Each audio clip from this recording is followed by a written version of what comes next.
Okay, good evening. This is John Bushka talking about his Do Ask, Do Tell When Liberty is Stressed book. Updates on Bill of Rights 2 and essays on challenges to free speech and other liberties. And I just wanted to run through the key points right now. What inspired the book was that on September the 11th, 2001, I had to rethink our claims about individual liberty when it appears that so many cultures in other parts of the world and the U.S. itself believe our personal liberties come at their expense.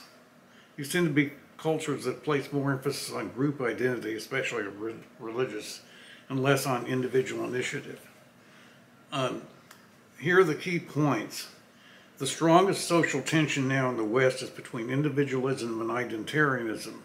Conservatives stress individualism and high personal agency. Far left liberals stress identity and intersectional groups.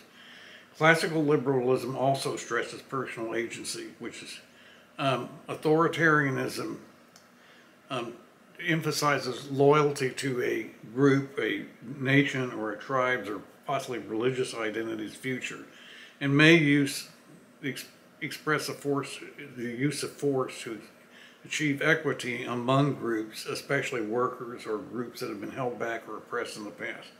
The second point is that although conservatives stress individualism and personal freedom, their sense of personal worthwhileness depends on believing that certain norms of purity, including respect for personhood of those in certain circumstantial disadvantage, are upheld to prevent the runaway collapse of order. In the past, this observation has explained homophobia, much less so today.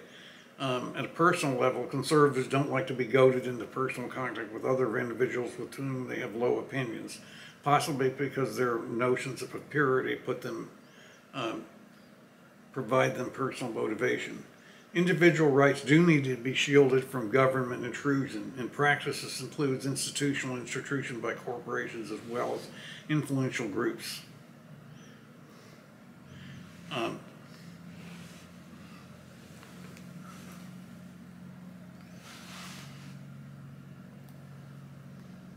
External shocks, foreign enemies, environmental changes, including space weather and public health, can lead to situations where previously protected rights become problematic.